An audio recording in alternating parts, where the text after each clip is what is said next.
Ég ætla aðeins að renna hérna í gegnum verkefni í skynjunartækninni og efnið er úr mælibúnaðarnema kaflanum og hér er sem sagt stöðluð rafmerki. Við erum með sem sagt stýristrengi sem að innihalda þá merki 4-20 mA eða 0-20 mA og síðan er til stöðlu 0-1 volt, 0-10 volt, -10 til +10 volt. Það er svona meira en það við séum að nota straummerkin, sérstaklega 4-20 mA merkið, það er langalgengast. En 0-1 volta merkið, það er rauninni bara í vernduðu umhverfi og það getur drukknað í suði og alls konar truflunum. En 0-10 volta merkin eru samt tiltölulega algengt samt og kannski jafnvel þessi -10 til +10 volt ef að er eitthvað stopp í miðjunni og síðan er keyrt til vinstri eða hægri eða fram tilbaka. Þannig að það er líka til í myndinni. Og svo er spurt sem sagt helstu kosti straummerkisins 4-20 mA að það er náttúrulega það ef að leiðsla fer úr sambandi þá getum við fengið að vita það strax því að 4 mA eru alltaf lágmarksstraumur sem þarf að vera í gangi ef allt er í lagi. Og kostir við 4-20 mA straummerki eða það er tiltölulega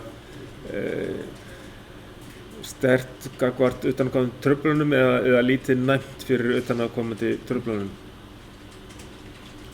Nú, svo er sem sagt munurinn á þessu 4-20 mA og 0-20 er það náttúrulega við myndum ekki sjá á 0-20 mA merki ef að það væri úr sambandi. Því að það gæti verið alveg í núlli Og helstu gallar spennumerkisins 0-1 volt að þetta er mjög næmt fyrir utanaðkomandi truflunum. Og varðandi stýristrengi að þá er skermirinn, hann er best fyrirkomið þannig að það sé tengdur í annan endan. Það er algengast og hins vegar er til dæminu að menn tengi skerminn í báða enda og það getur verið það mikið af truflunum í kring að það sé nauðsynlegt. Ef eitthvað kemur upp á sem sagt jarðhlaup eða bilun, þannig að það fer mikill straumur jörðina, þá getur straumur farið skerminn og brennt upp kapalinn. Þannig að ef það er farið langa leiðir með kapalinn svona stýristrengi þá er betra að tengja það bara í annan endan þá því að ef að eitthvað jarðhlaup verður þá geta þær eyðilagst. Þá þarf að skipta á alla. Ok, hvenær er nauðsynlegt að nota einangrunarvagnara? Það sem eru miklar truflanir og það sem skerming er ekki nægileg aðferð.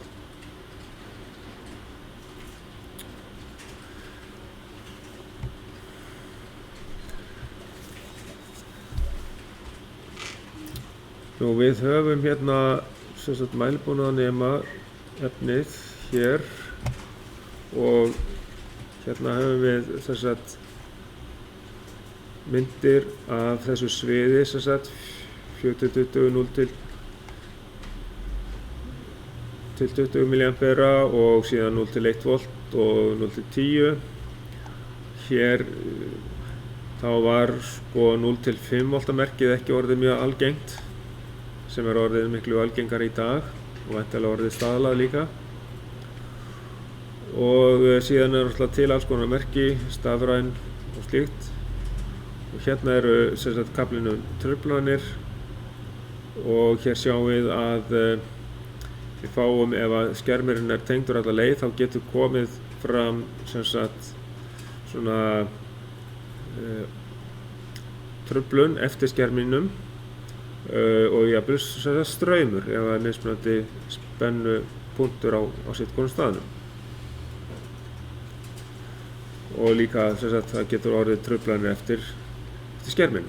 Svo getur orðið kannski straumur sem sagt gegnum rýnd til jarðar á öðrum staðnum, það möguleiki. Og þá þarf að slíta það í rauninni í sundur þá með magnara. Og það þá gert svona að þá einangrunarmagnari settur einhvers staðar á miðri leið cirka, fyrir eftir aðstæðum auðvitað, en þá ótengt kannski þá í annan endan og tengt við mælibúnaðinn, og það getur verið að neminn sé þá tengdur í báða enda sem sagt skermurinn, en hann samt slitinn frá mælibúnaðinum með einangrunarmagnaranum.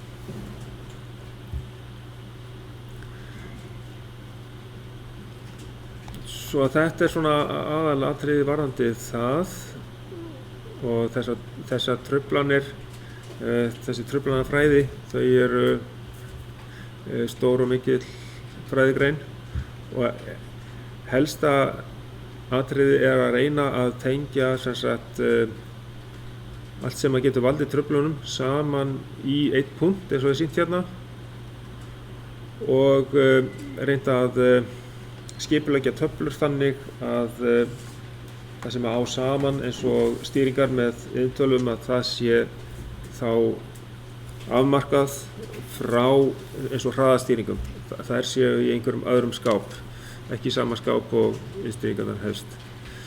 Eða það sé þá aðskilið með einhverjum ákveðnum hólfum, því að það hátíðni truflanir frá hraðastýringum sem að getur verið erfitt að losna við.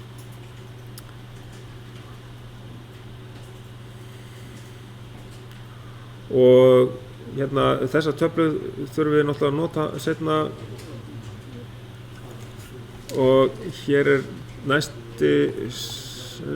var spurt þannema og slíkt í verkefninu. Svona ætla ég að fara hérna á þennan stað hér og skoða á verkefnið. Hér talað hver tilgangur með óvirkum þannema gagnvart tvo átaki í mæliblökk. Það er virkur þannemi og það er óvirkur þannemi. Og óvirki þanneminn, hann leiðréttir fyrir breytingu á hitastigi í mælibrúnni þannig að við setjum þetta hérna megin, sjáum við þetta hér. Hér óvirkur þannemi, hann liggur alveg þvert á virka. Þessi tekur togi líka, þessi virki, en óvirki þanneminn, hann lengist jafn mikið og virki ef að hitastigi eykst til dæmis. Það verður jafn mikil aukning á viðnámi hér í óvirka og í virka, svo að það myndi núllast út í mælibrúnni sem að er hér. Þannig að hérna myndi það núllast út. Myndi verða jafn mikil breyting á efra viðnáminu og neðra viðnáminu út af hitastigsbreytingum, en að við myndum ná sem sagt breytingu á átaki á virka nemanum.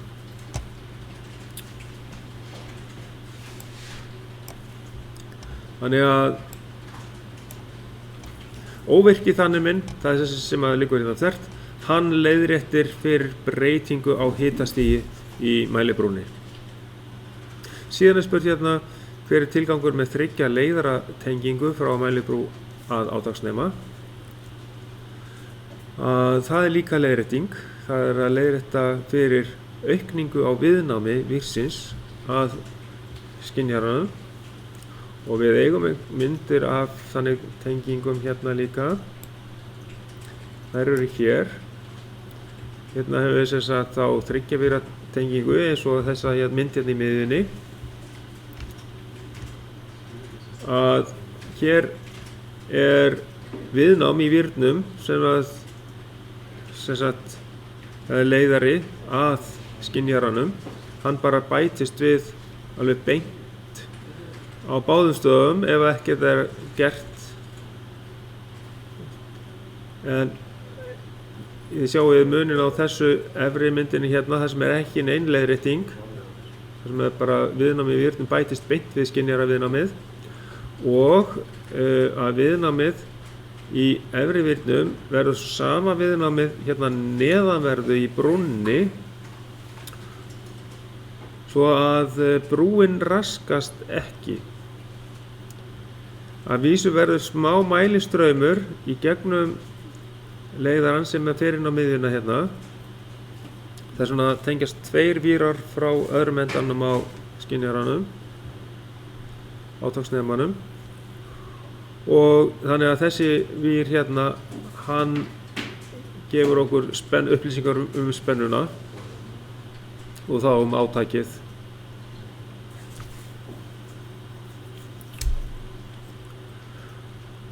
Svo að þessi 3 víra aðferð er til þess að leiðrétta fyrir aukningu á þessu viðnámi út af leiðaranum frá mælitækinu og að mælistaðnum. Þannig að hér er skrifað aukning á viðnámi vírsins jafnast út með 3 víra tengingu skynjara leiðslu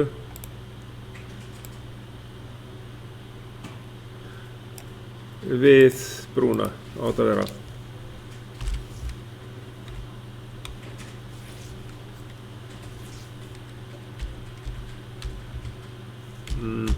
Þetta er ekki gott. Sjá.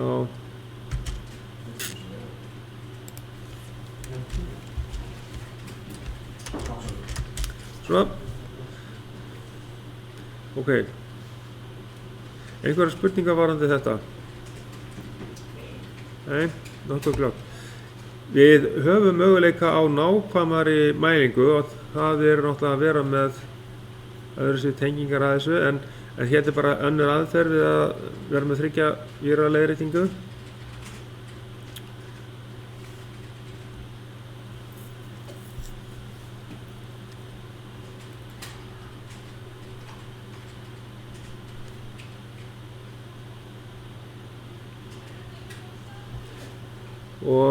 En við skulum fara þá næst í stöðumælingar og það eigum við hérna staða líka.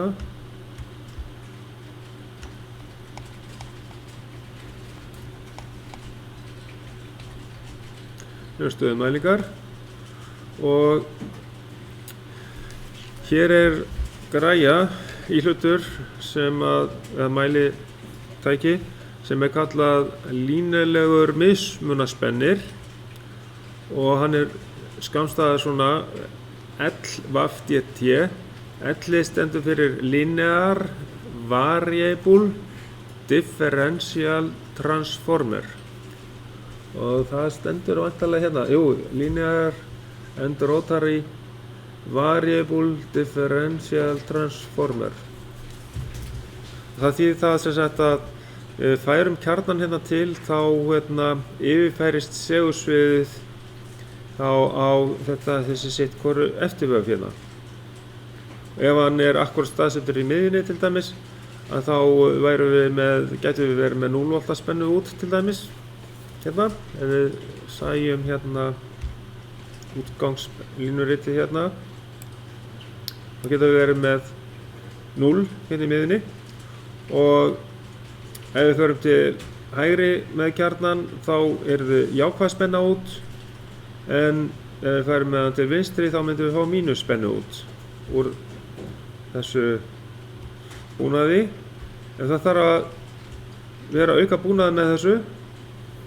Það er náttúrulega þessi tíðnigjafi hérna sem að gefur forvafinu spennu og þess að 1 forvaf og 2 eftirvöf. Og síðan kjarni sem að er að gefa okkur þá stöðuna. Og það hægt að nota þetta á mismunandi stöðum, þetta er mjög dýr búnaður, getur verið nákvæmur og allt það, og svo líka það að það ekki slit í þessu eins og í stillimótstöðum. Stillimótstöður þær endast bara eitthvað ákveðin tíma og verða svo gefa svona slæmt samband eða eitthvað kemur upp á með þær. Þannig að þessi búnaður hann getur enst mjög lengi. Og þessi búnaður hann skynjar stöðu á leiðiskóflum, til dæmis í Francis-túrbínum, og þetta notað við magnstillistöng í dísilolíuverki.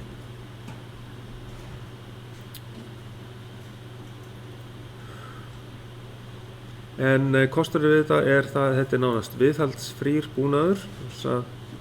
Það ekkert rafleiðið samband hérna, það bara verið að yfirfæra seglsvið hérna á milli, forvafsins og 2 eftirvafana. En ókosturinn við þetta það að þetta tiltölulega dýr búnaður og tiltölulega flókinn aukabúnaður. Það þarf sérstaklega spennugjafa og það sett einhver ákveðin tíðni á þetta, hærri heldur en 50 rið, þannig að ég hugsa að það ekki bara grunntíðni á þessu, það einhver hærri tíðni notuð í þetta. Ég veit ekki nákvæmlega, það ekki upplýsingar hérna allavega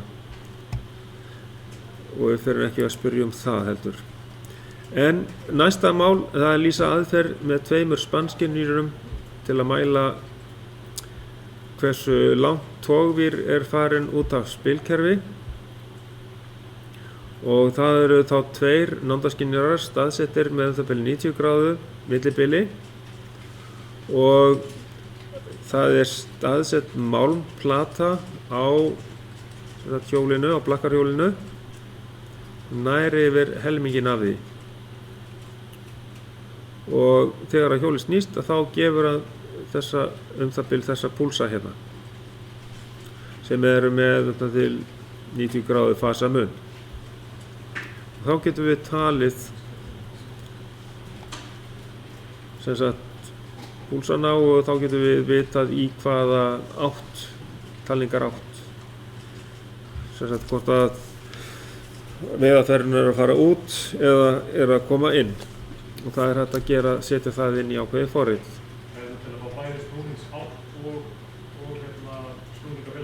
Já, bæði snúningsátt og snúningafjölda til þess að geta reiknað út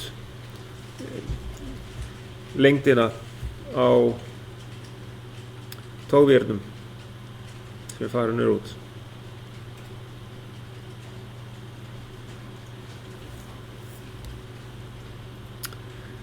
Okay.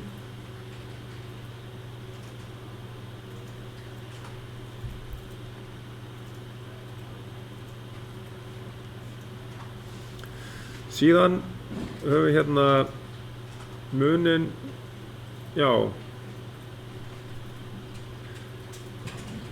höfum að lýsa mismunandi gerðum af ásnefum, og það sem sagt afstæður stöðugjafi og raunstöðugjafi. Hérna sem sagt raunstöðugjafi, hann gefur kóða, það getur verið BCD-kóði eða greikóði, og þá bara först svona skífa í honum, og við eigum svoleiðis svona skífu. Það var við skynjara sem var svipaður lyftunemanum sem hérna inn í 107.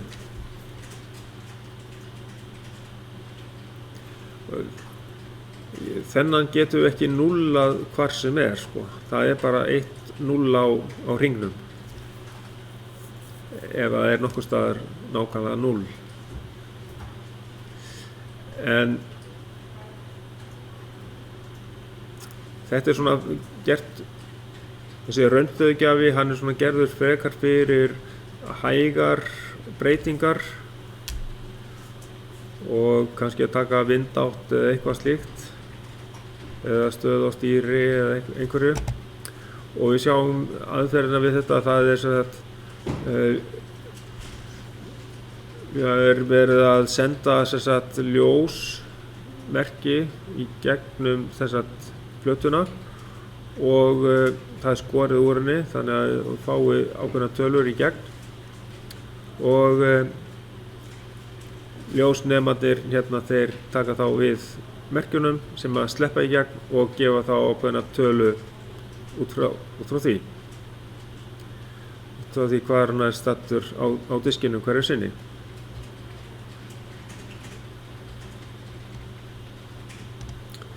Ok, og hinn stöðugjafinn sem að gefur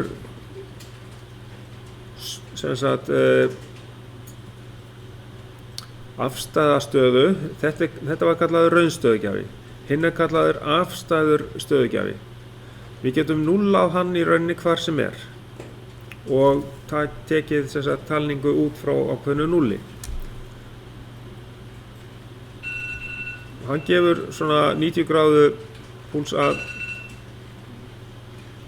svo kallað A og B merki og svo höfum við líka stöðumerki, oft kallað seta, svo kom ekki fram hérna og þá kemur það bara sama stað á og til og hérna B, annað merkið þegar að merkja annað merki. Þá sjáum við þá líka betur með einfaldari búnaði hvort að í hvora áttina verið að fara og svo náttúrulega hægt að fá að sjá hraðan, hægt að fá upplýsingar hraða og hægt að sjá hvort að hluturinn að fara í hægri átt eða vinstri átt eða mótor til dæmis, hvort hann að fara í hægri snúning eða vinstri snúning. Það snúningshraði og snúningsátt sem við getum fengið út frá þessu hérna. Og þarna getum við líka bara núllað og beðum að fara 10 gráður til vinstri eða hægri, getum að vera með einhverja stýringu sem að myndi ráða við það. Og þessi tegund nákvæmlega til hér inn í stofu 107 við mótorinn sem við lyftuna, þessa vörulyftu sem þar. Þar eigum við svona skynjara sem gefur svona merki. Ok, síðan held ég að við séum komin að nándarskynjara, ef það eitthvað sérstakar aðrar spurningar þetta. Við erum með almenn atriði hérna, við erum með rýmdarskynjara og spannskynjara. Þeir geta bæði verið skermaðir eða óskermaðir og óskermaðir skynjarar, þeir þurfa að hafa alltaf svona smá pláss í kringum endan svo að það festistykki hafi ekki áhrif á mælinguna, á skynjunina. En hins vegar skermaður, hann má skrúfast alveg slétt við festistykkið. Það munurinn á því og best að rissa það upp ef að maður þurfti að útskýra eða svara því. Og þá það næsta, hvaða spennumerking á nándarskynjum mikilvægur. Nefna minnst 3 atriði. Það sem sagt spennumerkingin, það pólun, hvort hann PNP eða NPN og hvort það séu normally open eða normally closed. Aukalega merkt líka kannski þessi vinnslufjarlægð og þá þarf maður að athuga hvað efni maður að skynja og fara í töflu fyrir næmistuður efnisins. Þá getur maður reiknað út skynjunar fjarlægðina.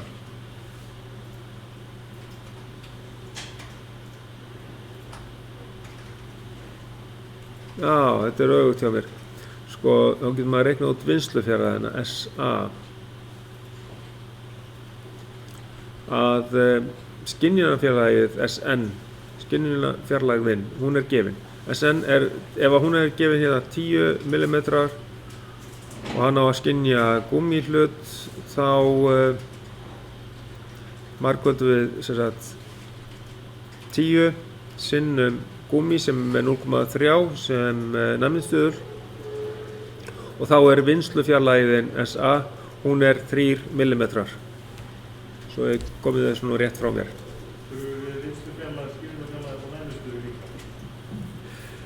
Við þurfum bara skynjunarfjarlægð og næmnistuðul til þess að reikna út vinnslufjarlægð.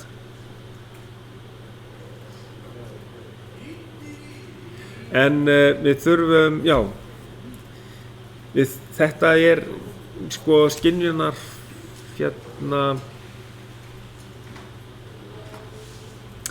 þetta sem sagt, þetta það sem sko mesta fjarlægð sem hann getur kannski skynjað efni örugglega úr, sem þetta stundum skrifað á það líka, þetta SN.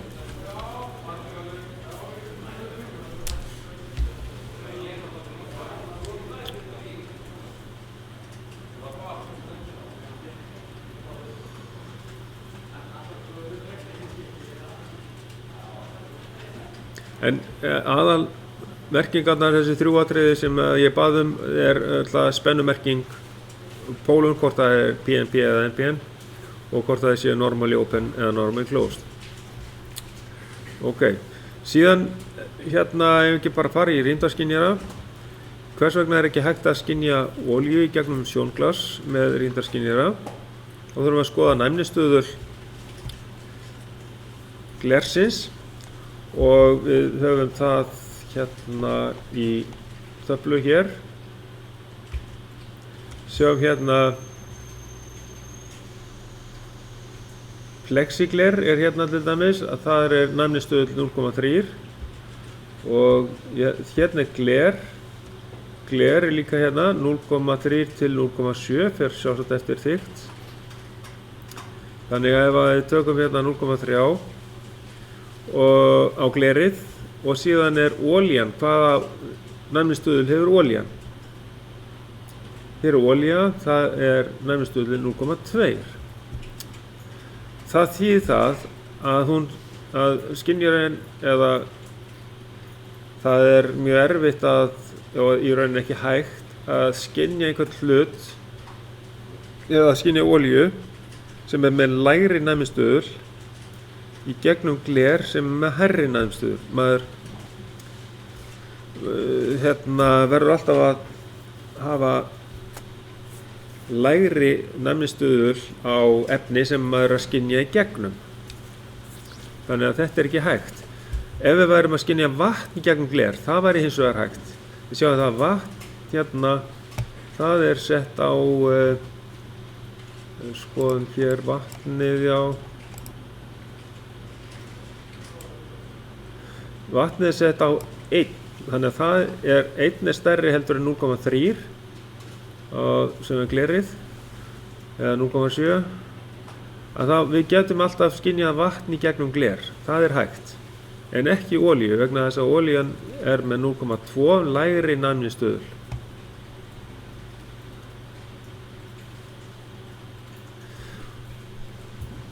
Þannig að glerið hefur alltaf meiri áhrif á skynjarann heldur en olían. Ok, næsta, B hérna. Skynjunarfjarlægð rýmdarskynjara 12 mm. Efnið sem að skynja á, skynjarinn á að nema, plexigler. Þá spurt vinnslufjarlægðina SA. Þá margföldum við þetta saman, sem sagt skynjunarfjarlægð 14 mm sinnum stöðulinn, næmnistuðulinn á plexiglerinu sem 0,3, þá sjáum við það að vinnslufjarlægðin 4,2 mm. Við þurfum að fara með plexiglerið mjög nálægt skynjaranum eða í svona cirka 4 mm fjarlægð til þess að skynja þetta örugglega. Svo spurt hérna hvernig getur notandi breytt næmni á rýmdarskynjara? Hér sjáum við að það stilliskrúfa aftan á skynjaranum sem að stillir næmnina. Við getum sem sagt þá stillt hann þannig að við skynjum ekki eins og gler eða plexigler, en hins vegar þá skynjum við vatnið sem fyrir innan glerið. Þannig að gerum skynjarann ónæman gagnvart glerinu, en þannig að við skrúum niður í næmninni.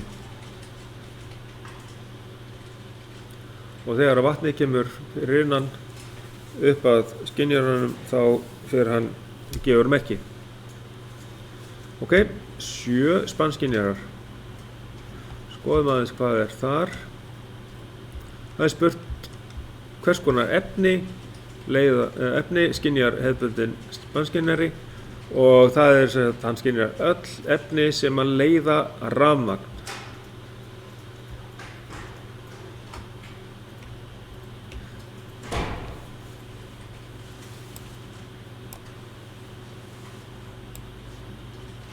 Síðan spurt hérna hvað gerð spannskynjari hentugri í hraðaskynjun á tannhjóli, 24 volta eða 230 volta. Og 24 volta hentugri vegna þess að roftíðni hennar getur farið upp í 5000 Hz eða 5 kHz. Og við sjáum það hérna í mælibúnaðar og nema efninu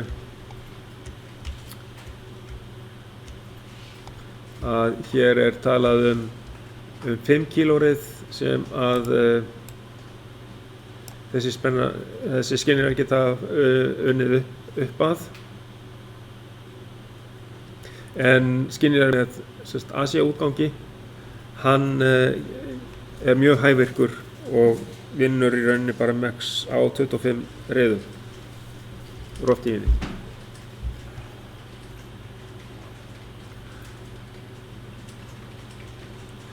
Og ok, svo spurt hérna skynjar hefðbundinn spannskynjari járnhlut úr 2 meiri fjarlægð en hlut úr áli. Við erum prófað með tilraun og við þurfum að fara miklu nær til þess að nær skynjaranum með álið til þess að skynjarinn skynji álið. Sem sagt, segulmagnið sem sagt hefur miklu meiri áhrif þegar við erum með járnhlut, sem sagt að það myndast hvirfilstraumar í járninu miklu fyrr heldur en í álinu.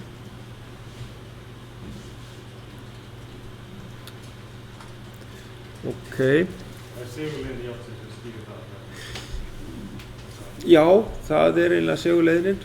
Það myndast sterkir hvirfilstraumar í járninu, sem sagt, og það hefur bara miklu meiri segulleiðni á járni heldur en álið. Það svona, ég held að það sé svarið, já.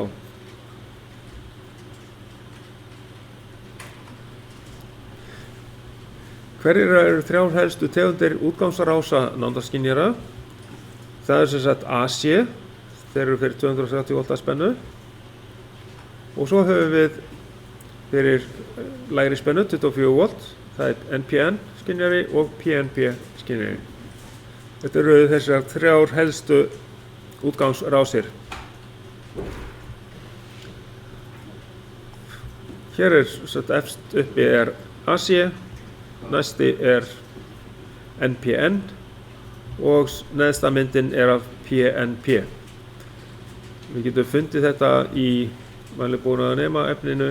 Hér höfum við NPN skynjara og hér höfum við PNP neðar og hérna neðst erum við með AC útgangsrás. Ok, svo spurt hérna hvað eru helsti varnir í útgangsrásum sem eru sýndar á teikningum. og þá getum við skoðað hérna til dæmis eins og hér.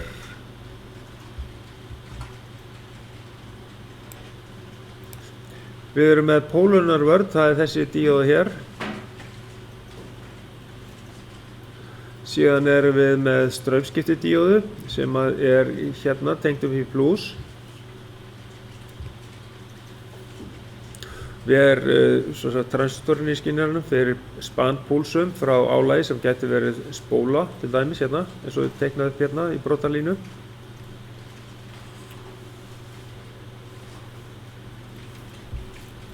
Og það er til svona yfirspennuvörn, sko, það er eins og þetta viðnám hérna, þetta er svona VAF-DR mótstaða, teiknum hérna inn á. Það er yfirspennuvörn og síðan hefur við senedíóðu. Já, reyndar, hún er hérna á myndinni hérna fyrir neðan, það er senedíóðu hérna. Væntanlega ekki senedíóðu hér er ekki senedíóða. En það er sýnt senedíóðu hérna. Hún er til þess að verja transistorinn fyrir of hárri spennu líka. Síðan hvaða íhlutur ver 24 V skynjarinn gagnvart rangri pólun. Það er akkurat þessi díóða hérna til dæmis í PNP skynjaranum. Það er hún hérna alveg efst uppi. Hún er akkurat í straumrásinni. Það fellur bara 0,7 V spenna yfir hana, það breytir engu. Leiðir allan strauminn sem að skynjarinn þarf. Þannig að ef við myndum óvart tengja hérna vittlaust, þegar plúsinn væri að neðanverðu og mínusinn hérna á ofanverðu, þá kæmi straumurinn ekkert í gegnum þessa díóðu og þá myndi skynjarinn ekki skemmast. Því að díóðan tæki á sig þessa spennu sem að færi öfugt á skynjarinn. Þá þurftum við bara að snúa plús og mínus við til þess að laga og gera skynjarinn virkan og þá myndi allt vera í lagi vegna þess að þessi díóða ver transistorinn og allan búnaðinn hérna gagnvart rangri pólun. Þessi díóða er hér þegar í PNP rás, hún er alveg efst uppi og gefur straumi hérna inn á skynjarann. Þegar við erum með NPN, þá er það í rásinni hérna niðri frá emittötum hérna frá. Þetta er líka pólunarvörn, hún er bara á mínus hliðinni þegar við erum með NPN til að verja allan búnaðinn hérna fyrir rangri pólun. Ok, næsta mál, já, hún er sýnt hérna á myndinni líka. Ok, síðan ef við að kanna með mælingu hvaða gerð NPN eða PNP er og við vorum með tvær iðntölvur mismunandi tegundum. Við erum með NPN inngangseiningu á Hitachi-vélinni en við erum með PNP inngangseiningu á AEG-vélinni.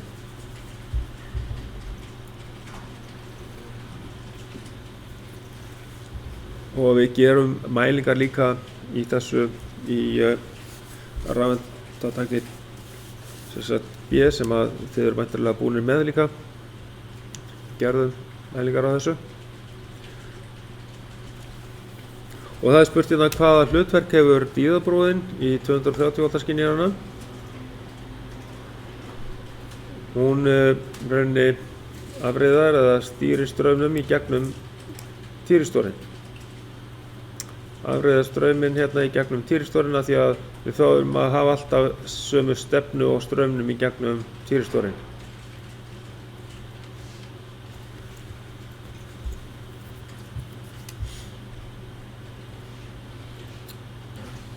Svo erum við komin hérna að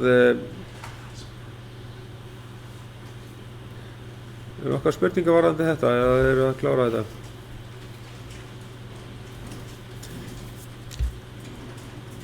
Þá erum við komin að hitamælingum.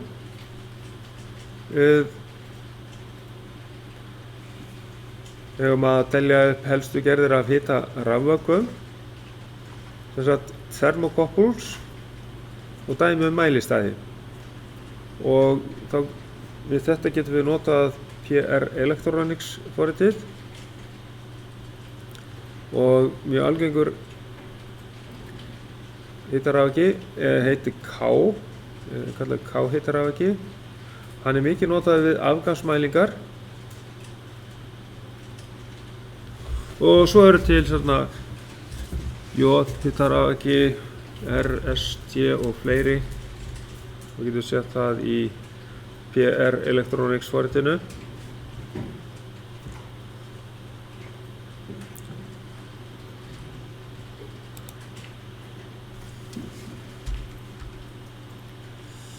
Ég líklega ekki með forritið hérna inn í vélinni.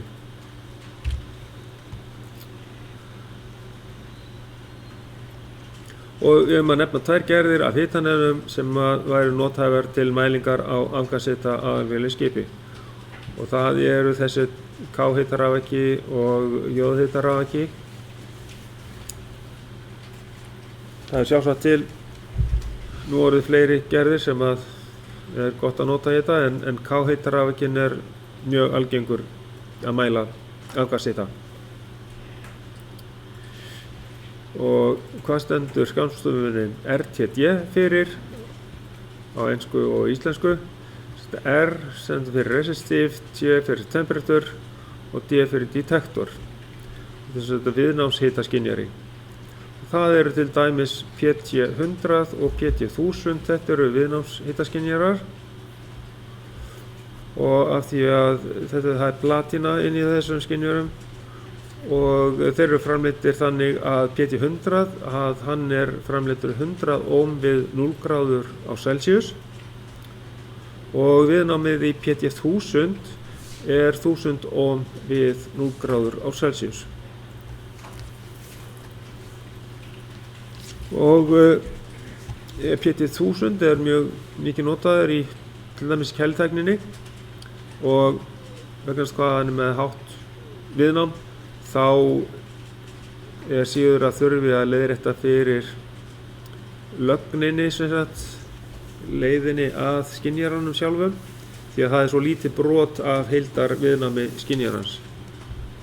Hins vegar gæti verið vandamál vegna þess að þetta er 1000 ohm, að gæti verið svona truflanir sem að koma inn á þessa inganga sem PT1000 er tengdur við.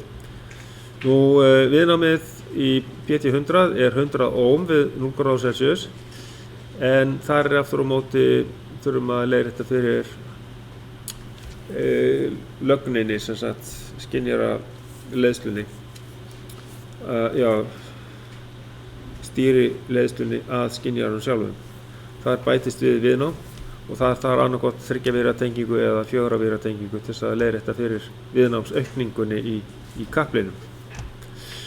Ok, og nokkrar spurningar varðandi þetta. Svo er R-breytirinn. Við erum með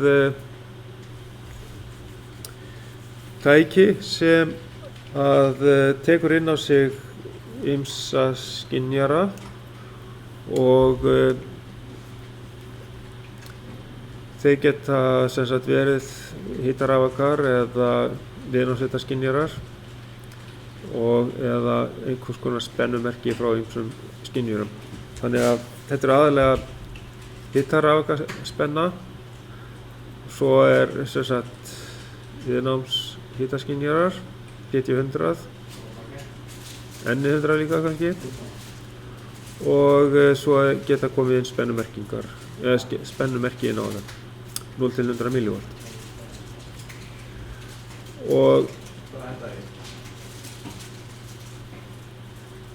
þá er spurt hér hvað er hægt að nota hérna marga hitarafakagerðir við breytin 5331. Þá getur maður ræst upp PR Electronics og gáða því og þegar ég taldi síðast þá voru það 13.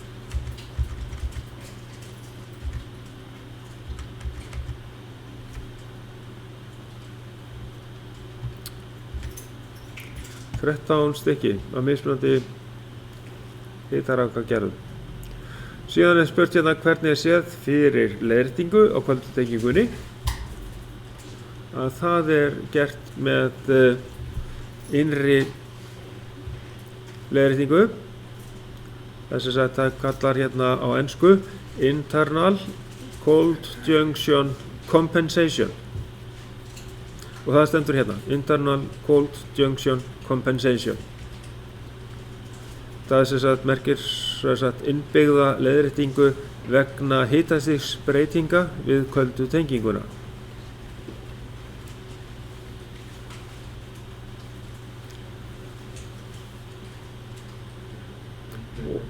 Og síðan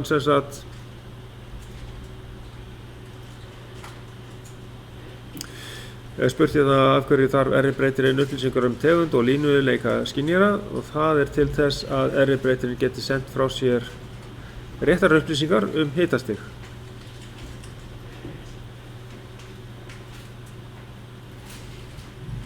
Svo komin að því að reikna hérna smáðis út. Já, IC. Já. Hvernig séð fyrir leiðréttingu kvöldutengingarinnar? Já, við skulum skoða aðeins hérna kafla RF-breytin.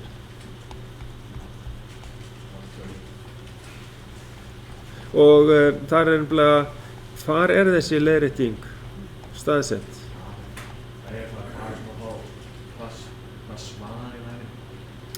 Já, svarið í rauninni inni í textanum í mælibúnaðarnema. Ertu með mælibúnaðarnema efnið hjá þér? Þá þurfum við að fara hérna inn í þetta textinn sem tekinn beint úr kaflanum og þetta svarið.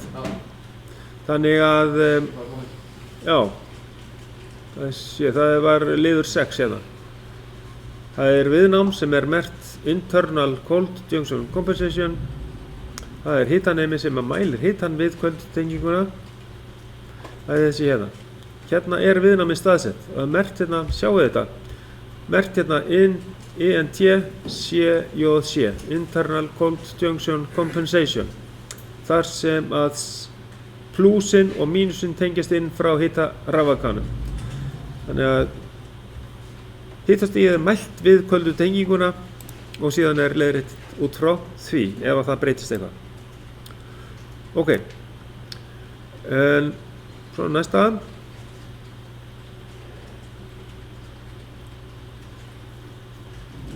Já, ég var búinn með D-liðinn líka. Að til þess að RF-breytirinn geti sendt frá sér réttar upplýsingar hitastig þá þarf hann að fá upplýsingar hvaða tegund í sambandi við hann og þá línuleika skynjarans. Það svona tafla sem send út í minnishólf í RF-breytinum. Hann tekur við þessu öllu saman.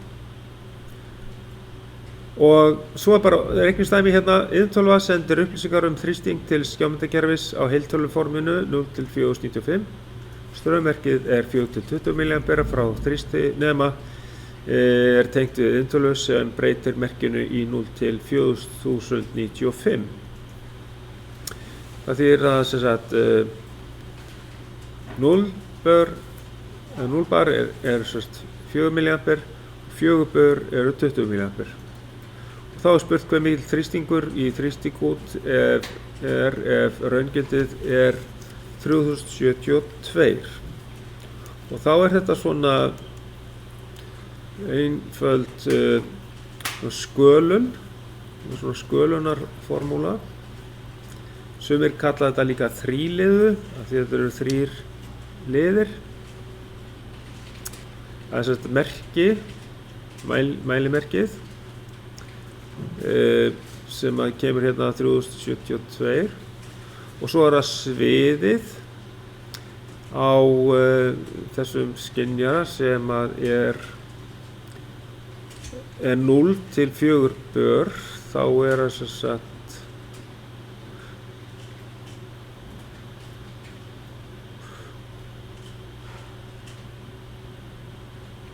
þá það hérna sviðið er þá 4 bör og við deilum með hæstu tölunum sem að getur komið fyrir í þessu 12 bita kerfi sem er 4095.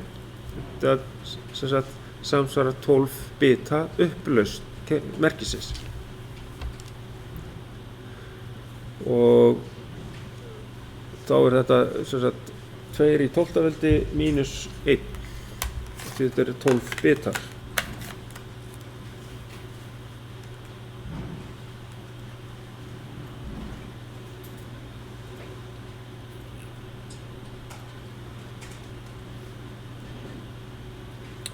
Ef við setjum með reiknivélinni 2 í 12 veldi, þá fáum við töluna 4096.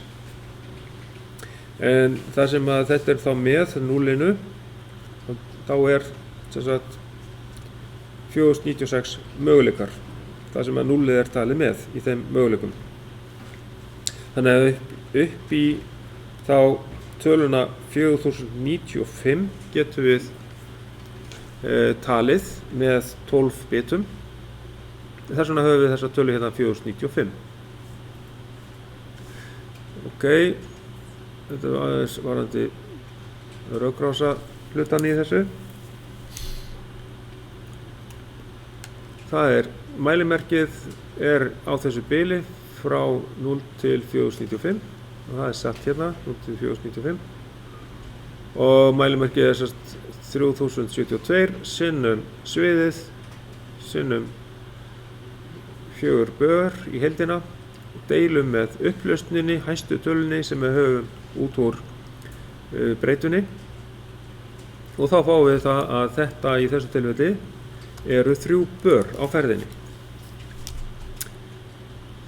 Næsta sem við skoðum það er hitanema og hér erum við með mælingu á hitastigi á vatni frá vatnshemli. Hitaneminn hann er tengdur við R-breyti sem sendir 4-20 mA strömmerki til iðntölvu sem breytir strömmerkinu í heiltölu 0 til 495. Hitasviðið nemans var semst ákveðið 5 til 80 gráður Celsius. Þannig að 5 gráður Celsius er heiltalan 0 og 80 gráður Celsius er heiltalan 4095. Hvað er hitastigið á vatninu mikið frá vatnssammelunum ef tölugildi frá inntölvunni er 2457? Ja, þá tökum við merkið sem er þessi 2457 og sviðið af því að nær frá 5 gráðum og upp í 80 þá þurfum við að draga 5 frá 80 til þess að fá sviðið og það er að sviðið er 75 gráður. Af því að það nær ekki niður í 0, það nær niður í 5 gráður. Og síðan deilum við með upplausninni sem er alltaf 4095. Við erum mjög algengt að vera með 12 bita breytur. Og svo þurfum við að leggja við til þess að vita absolutt hitastigið, þá þurfum við að leggja við þessar 5 gráður sem hafa verið teknað frá hérna í sviðinu. Og þá fáum við að hitastigið sem er á ferðinni þarna er þá 50 gráður á Celsius. Síðan er hérna síðasti liðurinn. Ef það er ekki sérstakar spurningar varðandi þetta, við bara æfum okkur á þessu, að það er spurt hérna hvaða mismunandi form á forritun, þið eru sennilega ekki með þetta, er það? Voruð þið með þetta líka? Þessar spurningar. Hvaða mismunandi form er á forritun inntölvu sem að þessi staða hérna leyfir? Við erum með 5 mismunandi forritunar möguleika. Það er að forrita í stigariti, það er að nota rökrásarit, það er funksjónblokkdiagram og síðan er að skipanarlisti, það er IL eða instruction list, síðan er að textaforritun, sem er struktúrar texti, struktúrar text sem sagt, og síðan flæðirit sem við höfum verið að sjá skammstaða sem sagt Sequential Function Chart eða SFC.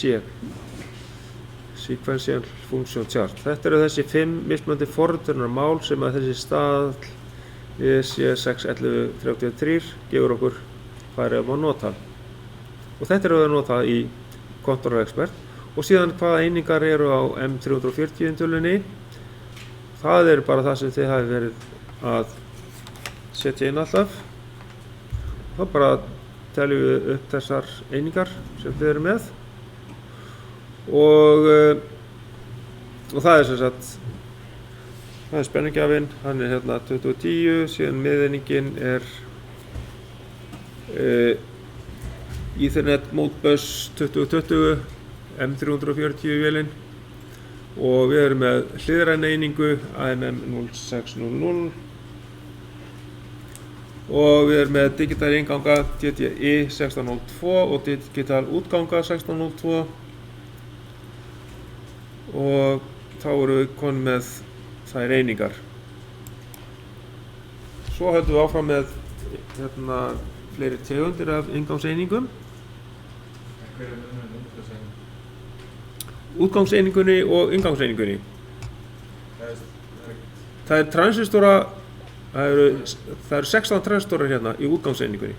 En inngangseiningin er fyrir NPN, sem sagt náttaskynjara.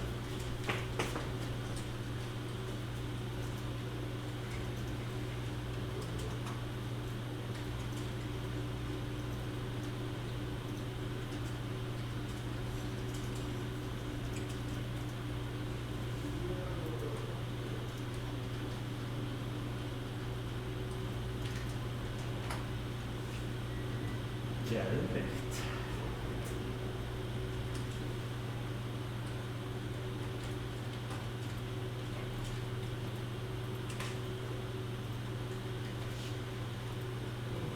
Já. Kostu bara lítið verkefni og kostu það. Já. Gott stöð. Lítið og einu. Ínir. Það er hérna. Frá verkefni. Það er bara sögur myndir og er í verkefni. Þú bara staðar við það einn. Það var eitthvað einu verkefni.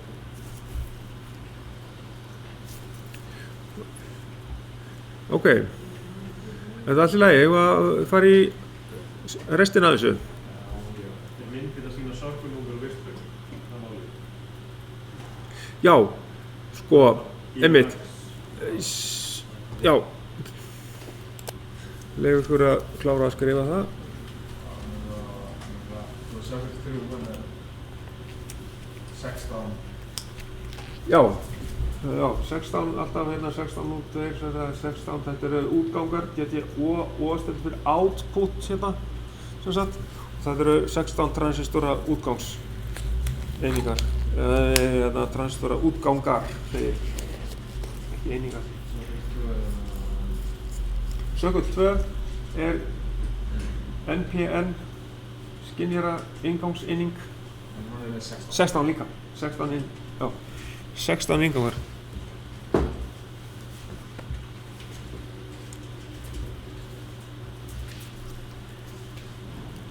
Hvað er 8 og 10 flex? Það er eitthvað sem skiptir máli. Ég man það ekki alveg, ég hef einhvern tímann vitað hvaða þessi skammstöfun stendur fyrir. Þetta er gamalt frá telemekaník. Ég held að þetta sé alveg ættað frá telemekaník.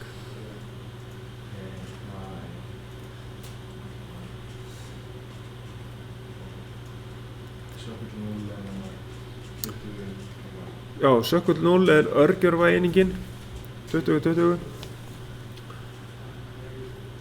P34 M340 heitir tölvan sko, en örgjörvin er merktur P34 2020 af því þetta er Ethernet Modbus eining. Það kemur fram í hérna þegar við náum í hana. Verður þú búinn á 50 daginn kennslu eða? Já, ég meina ég get Nei, ég bara spurði. geri í þessari viku. Hvað er ég að kenna þá?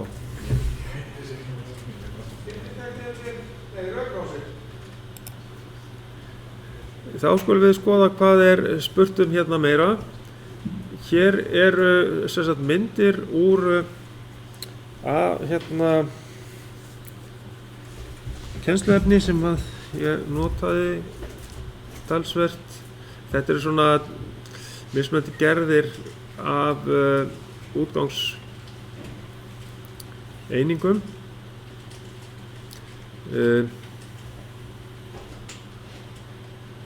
Automation Manufacturing Systems with PLC heitir þessi hérna skrá sem við eigum örgulega hérna inni í innunni undir efni og þar eru þessar myndir sem að sýna þá hvernig þetta lítur út, þessar mismunandi útgangstegundir. Til að sjá hérna transistor, hérna getum við bara náðið þessa tengimynd sem gefur fram spennusvið, tegund, spennu, AC eða DC. Við getum verið með DC spennu á svona transistorútgangi.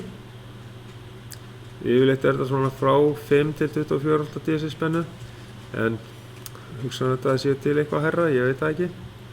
En 24 V spenna er samt dálítið algeng á þessu. Síðan erum við með rafleiða útganga. Þar getum við verið með hérna, bæði AC eða DC. Við getum verið með upp í 250 V spennu í AC og svona DC spennu upp í svona 35 V.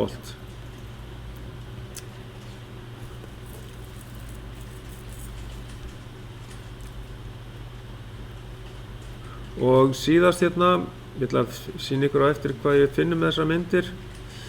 Síðast hérna með triac útgangi, að þá getum við verið með AC spennu upp í 250 V. Þá er það í rauninni bara eins og svona rás með dimmer í hlutum eins og hérna triac. En transistor í ljóstengi eða væri yfirleitt þá bara lítill triac hérna frekar heldur en svona. Þessi mynd ætti að vera með litlum triac hérna í þessu ljóstengi hérna. Eitt var transistora útgangur og spennusviðið er 5 V til 25 V DC.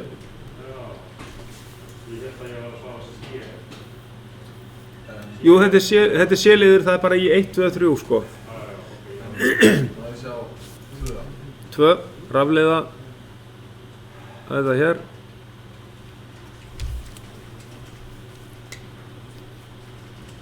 Það er AC upp í 250 V og svona DC upp í 35 V. Svo er náttúrulega straumtakmörkunin á þessu.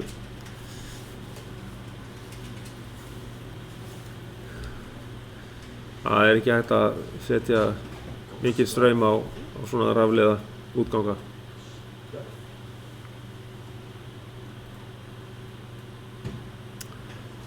Ok. Og hérna þá er það komið. Já, þetta er síðasti liðurinn. Það ekki?